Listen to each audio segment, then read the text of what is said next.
Hello, everybody. Thank you so much for taking the time out of your day to sit in on our training for the teaching of restorative justice practices for student leaders. My name's Kendall Brooks, and my partner Karim will be breaking down the different leadership practices. Hello, my name is Karim Yaport, and Kendall and I are very much looking forward to chatting about restorative justice and providing you some great examples as to how to utilize it within your groups. All right, so now we're going to talk about the overview of restorative justice. So, restorative principles and practices help focus on holding students accountable because that's the main goal. We want to make sure we're holding everybody accountable, and we want to make sure that we're providing a safe space for those students who might need a space to talk about what's going on, how they were harmed, what happened to them, right? And by allowing them to have a safe space, we allow the students, and we'll probably bring in faculty, residence life staff, if it happened in the resident halls, to talk about the incident, allow the student to have a voice, allow the student to talk about what the problem is, and let us know who's responsible for making the students feel this way. It's important also to have a safe space as it serves as kind of like a system, right? You have you have the faculty, student, resident hall member. You might even have an administrator there. It allows us to have some type of judicial system to allow the students to really get what they need out of this, to allow correction to happen, change in behavior, and it allows for personal growth. This also sets the standard for the community or for the college campus to allow students to know that they have a voice if something goes wrong, and for us as a community to correct the wrong that happens on on our student campus. I'm going to play a quick video that showcases how restorative justice can have an immense impact on a relationship. Charged in connection with my husband's death. The police called to tell me they were ready to make the arrest, and I told them I was on my way. What are you talking about? Why would you want to meet the person that killed your husband? Leave that to the police, to the system. I said I need to sit down with him. I need to speak to him face to face. I need to understand what was going on in his life to make him capable of doing what he did. I need him to understand what's been going on in our lives. I needed time in. 16 hours after Ryan was arrested, I was back in that community, sitting in a small interrogation room, about to meet the young man that killed my husband. I thought my heart would come out my mouth. I expected some kind of monster to walk through the door, not a young man that could be my son, your son, somebody's best friend. He sat across from me, slumped over, sobbing. I handed him ball after ball of tissue, and it was all I could do not to get out of my seat, to cross over the other side of the room, and to give him a hug. Because he looked like that was what he needed more than just about anything. We didn't say a whole lot to each other when we first met, but I told him his confession was the first step in the right direction, and the next step I urged him to consider would be pleading guilty, so that neither of our families would have to endure a trial. As soon as Ryan went to jail, I worried about him. I had no idea what was going to happen behind bars to support his rehabilitation, so I began to educate myself about that end of the system, and it was then that I learned about the powerful model of restorative justice. Now, our conventional system you're all familiar with. It asks the question, what law was broken? Who broke that law? And what's the punishment going to be? But it pays little attention to the needs of the victim or the community. The restorative model, on the other hand, works on the assumption that when harm happens in our community, it is a violation of relationship. And the questions are slightly different. We want to know what happened, who's been affected, and what are we going to do to make things right? Ryan served 3 out of 5 years of his sentence, and during that time we did a properly facilitated restorative process called a victim offender mediation. I spent an entire day in jail with Ryan. When I hear the political rhetoric about getting tough on crime, man, that's what we did that day. We got tough on crime.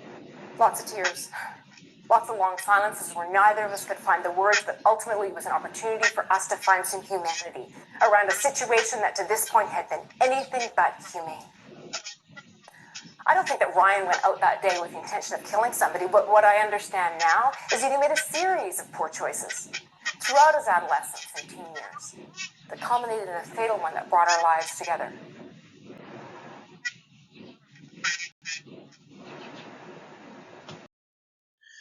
So I always consider this the big five. These are the five main practices and the main things we'll be talking about in this PowerPoint training. But also, I want you to take a minute and really kind of think about each of these practices while I read them to you. So we have conferencing.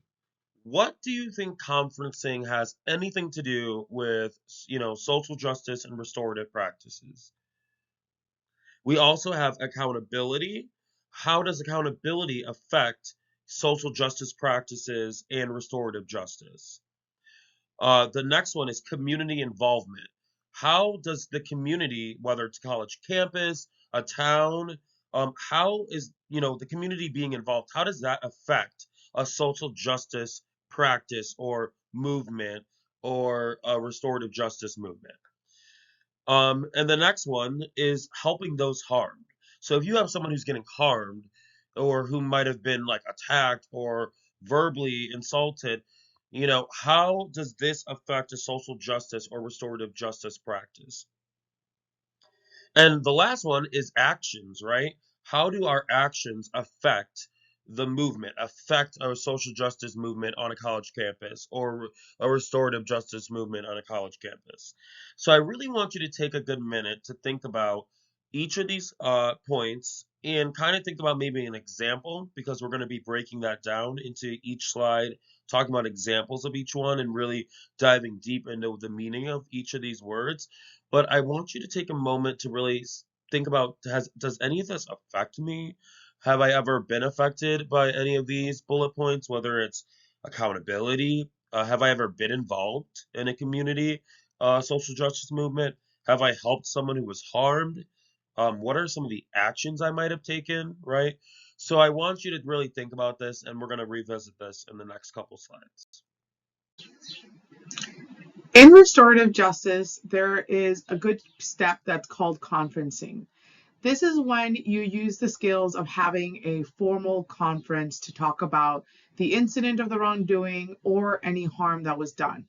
A good example is, let's say there's a student at the residential hall that has damaged their roommate's belongings. Restorative justice would look at a way to have a conference. In this conference, the student that did the harm, which means damaging the roommate's belongings, would have a conversation and have the opportunity to talk to the roommate of which they destroyed their belongings and really have a conversation as to each of their feelings, understand each other's perspective, and work on a way to find a way to repair the relationship by either one having the conversation, but additionally maybe replacing the items that were damaged or engaging in some sort of collaborative effort to prevent this situation from ever happening again. Do you think you have any other examples of ways of conferencing has happened in your individual group or organization that kind of showcases conferencing? Let's talk about it for a second. All right. So when we think about accountability, we're going to be talking about someone's personal choice to rise above maybe the circumstances, right? You're owning up to something, you're taking ownership of something, whether it could be good, could be bad, but you're taking ownership in the kind of idea that you want, something positive out of it. You want positive results. You want to move forward from something. And you want to ensure that the process is being fair, transparent, and that we are kind of creating, a sense of ownership. And that really dives deep into creating an environment where it's a safe space, right? Students are going to be, all from different diverse backgrounds. We're trying to create an inclusive environment. And so we really want to make sure that everybody is being held accountable for what they do, what they say, and and how what they're doing really affects other people around.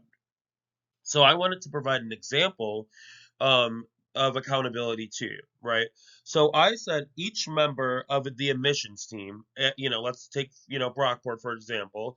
Each member of the admissions team at Brockport is responsible for their part in reviewing applications, communicating with prospective students, and contributing to the broader goal of the institution at Brockport, right? Getting students welcomed and, getting students settled in Brockport.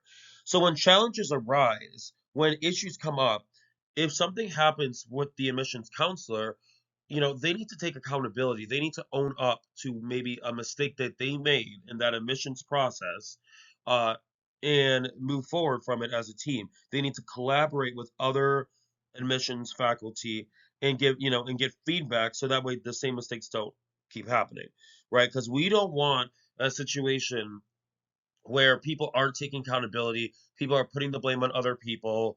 It's destroying Brockport's reputation. It's destroying the community at which the students, aren't really feeling welcomed at the Brockport community, and it's kind of creating a chaos environment, and that's something that we don't want. So we always want to make sure that everyone's taking accountability for their actions.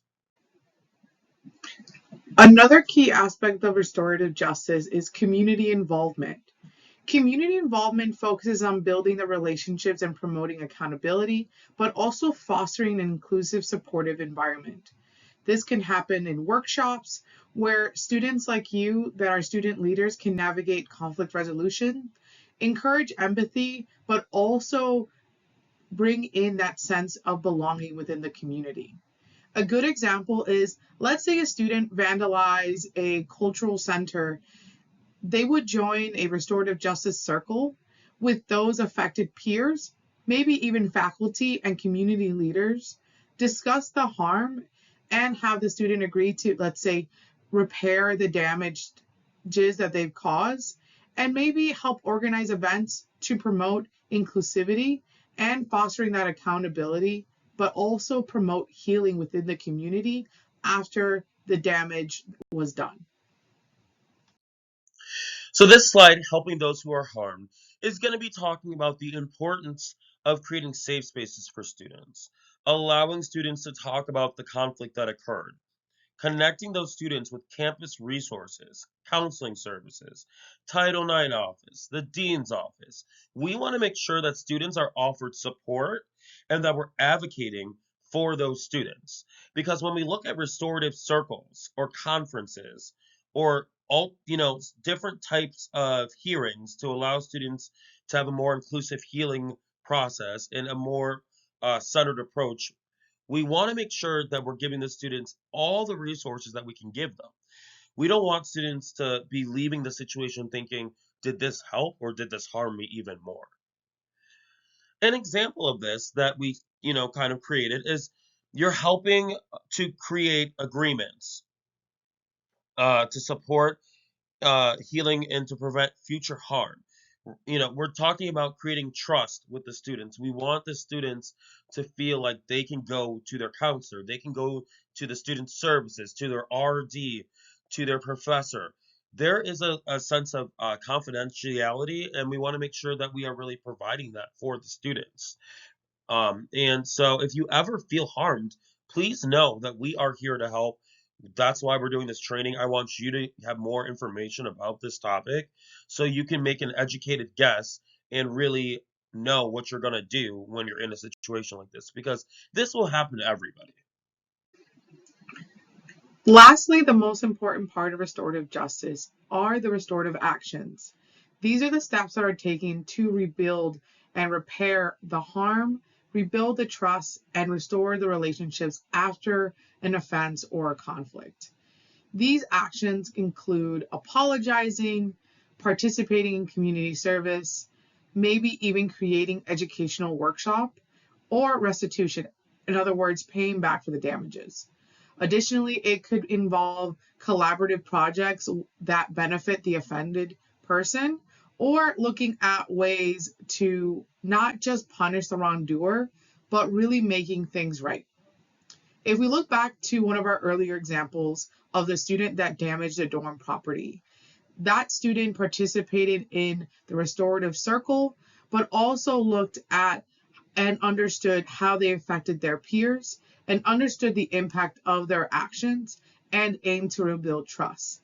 As a part of the agreement, the student agreed to repair and replace any damages and volunteer possible time to maybe promote community values in their residential halls. Do you think that you can come up with any other examples as to ways that you can use restorative actions within your own club or organization? So this slide's going to be talking about how our class textbook connects with social justice and restorative justice. I'm going to be honest. The textbook talks a lot about social justice. It doesn't necessarily talk about restorative practices, but I mean, social justice, right? When we think about privilege and social oppression, equality, all that other stuff, diversity, that all connects with restorative justice. A quote from the textbook that really stood out to us and that we wanted to share with you and we wanted you to take with you is this. The growing need for social justice is based in the reality that there is a significant and a meaningful injustice in how resources are distributed and how various groups are treated. There is no place where this is truer than in higher education. Reason and Davis highlighted how financial aid and college admission are examples of both distributive justice, so those are who have access to that, right? Or the maybe the procedural justice on how the decisions are made. The people at the top who are making those decisions on, if you're getting admitted, tuition, financial aid, how much you're going to get to actually be able to get into this school. Everybody gets different levels of financial aid, different levels of help to get in. Some people have to work harder to get into college, where others might have a more easier ride. And also, however, this doesn't address though the other aspect, which is that students should be able to feel physically safe and mentally safe on a college campus. How many of you can actually confidently say that you feel safe all the time on the college campus? Raise your hand if you feel safe. Right. Not everyone's raising their hand. And that should show you that, we need to constantly be driving towards making this campus a safer place. We need to have practices, have different things in place to make sure that, people are all getting what they need. So when we talk about equality versus equity, we need to be thinking about how can we make sure everybody gets what they need and but also still in some ways be equal about the process in which they need to go through to get what they need. We've done a lot of talking about restorative justice, and I understand that sometimes sitting through a PowerPoint presentation or listening to a video isn't as impactful as actually doing. One of the great resources that we offer and really highly recommend, Kendall and I found this board game that talks about restorative justice and social justice as a game.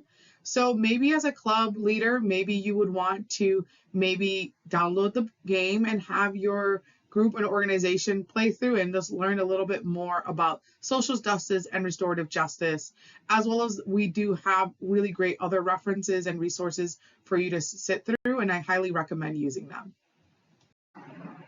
The following assessment that you see on the screen is really going to allow you to understand how you as a student leader have understood the knowledge that Kendall and I have presented, but also allow you the opportunity to think of different situations of which you can use restorative justice practices as a student leader.